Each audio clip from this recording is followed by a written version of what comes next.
Não há dúvida de que os problemas psicológicos e emocionais, mesmo a angústia mental severa, podem afetar quase todas as pessoas. Mas será que isso significa que somos todos insanos?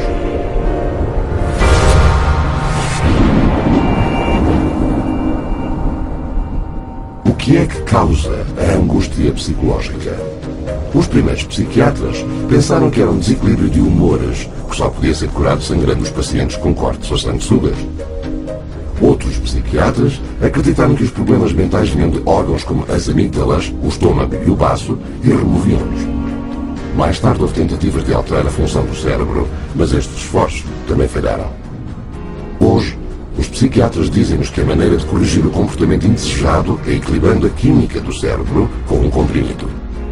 Será que desta vez eles acertaram? They say you have a chemical imbalance of serotonin and dopamine, but there's never been a study to ever prove that, ever. It's just been indoctrinated into the culture and television advertising to the point where people now believe it is fact. Apesar desta falta de provas, os psiquiatras diriam que os psicotrópicos são exatamente iguais aos medicamentos da medicina convencional. Será que isto é verdade?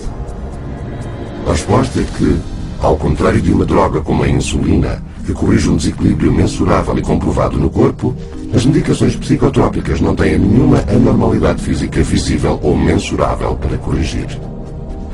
Aqui está a evidência de uma infecção bacterial. Aqui está o distúrbio psiquiátrico de déficit de atenção e hiperatividade. Aqui está um braço partido. Aqui está uma perturbação depressiva major. Aqui está um tumor cerebral. Isto é, um distúrbio bipolar. Isto levanta a questão: como é que se pode medicar algo que não está fisicamente presente? A resposta é que não se pode. E mais, como os psicotrópicos são especificamente criados para passar através das defesas naturais do corpo e entrar no cérebro, estes podem perturbar o equilíbrio muito delicado dos processos químicos de que o cérebro precisa para funcionar naturalmente. Every time you throw something into the system that's foreign to the system, you're creating imbalances elsewhere within the system. The body changes as a result of taking the medication, so when you stop taking the medication, the body's got to change back to the way it was before, if it can, because it can't always. And in doing so, it disrupts the whole system. É isto que cria efeitos secundários que às vezes são sérios. Paxil was the drug that gave me insomnia.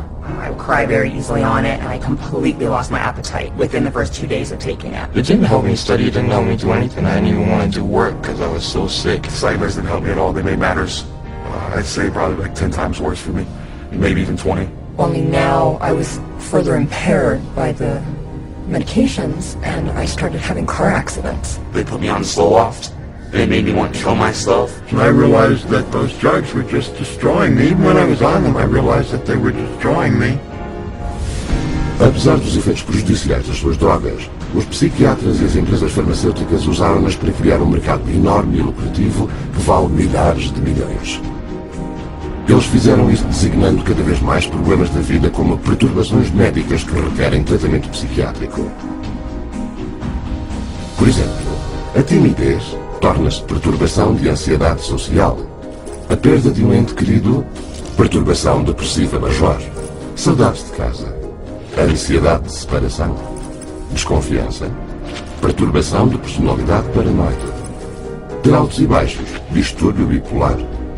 Ser distraído, DDAH.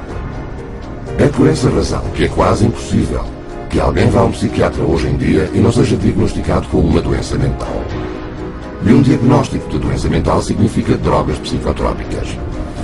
When a patient goes into a psychiatrist's office and asks for help, probably 98, 99, maybe even 99.9% of people are going to receive a medication. E estima-se que estas medicações causam mais de 700 mil reações adversas graves por ano e 42 mil mortes. Entretanto, a indústria psiquiátrica arrecada $1/3 de $1 bilhão por ano. A questão não é se os problemas emocionais das pessoas são reais ou não. Eles são. O que realmente devemos perguntar é: como é que os psiquiatras convenceram as pessoas de que estes problemas eram sinais de doença mental? Como é que eles usaram estas doenças para gerar uma procura de psicotrópicos da parte dos médicos e do público? E como é que estas drogas, sem poderes curativos conhecidos e com uma longa lista de efeitos secundários, se tornaram o tratamento padrão para todos os problemas da vida?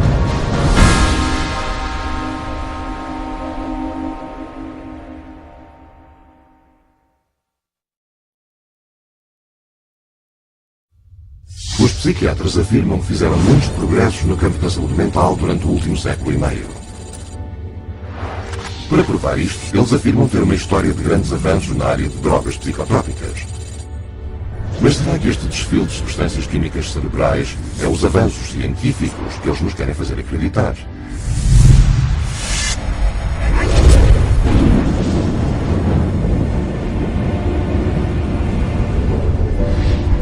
A psiquiatria institucional moderna tem dependido das drogas psicotrópicas desde os seus primórdios nos manicômios do século XIX.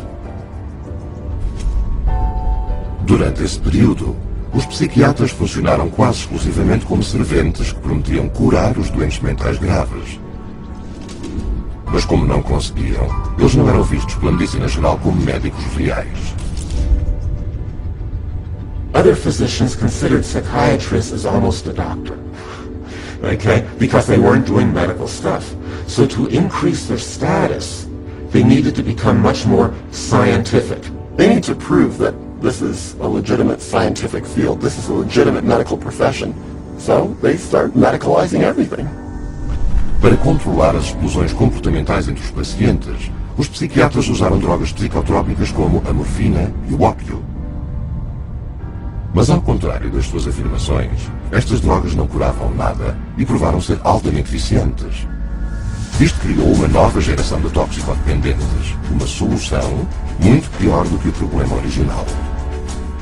Mas as tentativas de controlar o comportamento repreensível continuaram e no final do século XX, curas falsas para doenças mentais, tais como a heroína, poderiam ser encontradas a ser vendidas na Europa e nos Estados Unidos.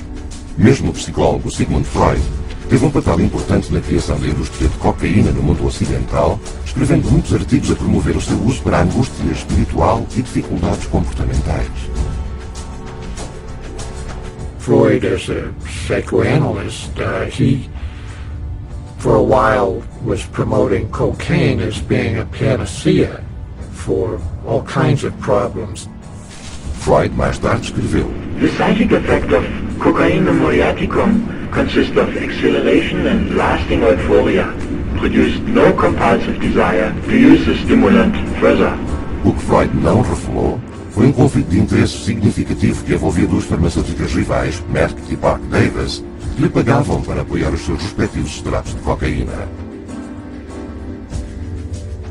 A primeira campanha de marketing de drogas psicotrópicas de Sigmund Freud ajudou a criar uma grande epidemia de cocaína em toda a Europa no final do século. Obviamente, outra pílula de felicidade teria de ser encontrada. Não levaria muito tempo. Os psiquiatras, na primeira metade do século XX, viraram-se para as anfetaminas. Como antes, a propaganda decaiu perante a prova inevitável de que as drogas não só eram ineficazes, mas altamente tóxicas e eficientes. Cada moda seguiu o mesmo padrão. Primeiro, a droga seria aclamada como um avanço médico para problemas mentais.